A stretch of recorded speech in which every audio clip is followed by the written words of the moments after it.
Hey everybody, Dr. Shook here. This is part 3 of our 5-part video series on what you might not know about your thyroid and Hashimoto's. So with tip number 3, what I want to share with you guys is something that's a common question, and that is, why doesn't my doctor check to see that I'm autoimmune? Why don't they check me for Hashimoto's? Why is it that they just run TSH, or that they may run T4 or some of the other hormones, but very infrequently and almost never will they check for Hashimoto's? And the reason is because under the current healthcare model, it doesn't change the treatment plan of your doctor. So the actual current model is based off of the idea that you already have Hashimoto's. That's right, it's based off of the idea that you're already autoimmune, that you're going to have progressive destruction of your thyroid, and that you're going to need to be on thyroid hormone replacement, and that as your thyroid gets destroyed, they're going to pay for you to come in like once a year to get the TSH or the thyroid hormone checked. And as you do that, they expect that as more of the gland is destroyed, that you're going to need more and more thyroid hormone. So they just bring you in to monitor it, look at your TSH, and then they prescribe more or less based on that. So that is what the current model actually anticipates and just assumes that you have Hashimoto's. The problem with that is that Hashimoto's causes a lot of other problems. It's autoimmune. A lot of people don't feel well even though they're taking thyroid hormone replacements. And though the thyroid hormone replacement is important, this autoimmune process, if it's not checked and it's not addressed, can cause a lot of other problems.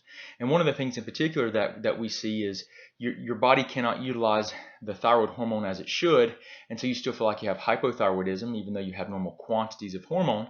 But you also have this autoimmune process that commonly expands to other tissues, and you'll see it expand to all kinds of tissues throughout the body. But it's very common that you'll see stuff like intestinal autoimmunity, where they'll start to develop intestinal autoimmunity, or adrenal gland autoimmunity, where they have problems regulating blood sugar, their cortisol and their adrenal function is just compromised.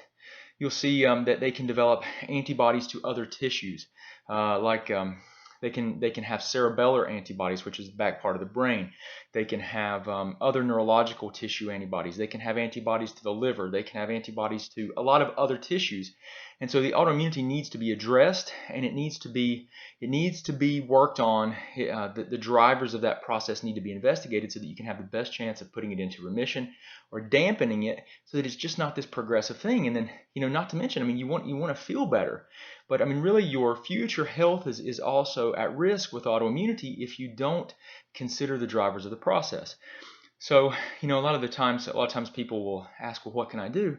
Well, get testing. That's the best thing to do. That's the most accurate and the best way to be specific about what you're doing. If you want to address why you have the problems you're having, you need to do tests that tell us objectively and give us some measurements so that we can know what we're dealing with. If someone says, well, what else can I do?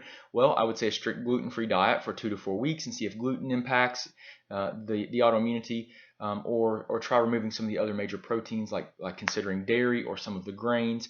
But the reality is that when you're autoimmune, your body can react to anything. Some of these other things I just mentioned are very common inflammatory triggers that you need to try to remove, but you're doing a lot of guesswork there. And what happens is, with guesswork, you only have so much willpower until you get tired of trying and you feel like you're depriving yourself if you don't have gluten or dairy or some of these other things. So wouldn't it be nice to have a good idea of what's happening to your body so that you can know what you can have and not have, so you don't have to put yourself through the suffering? You actually save yourself time.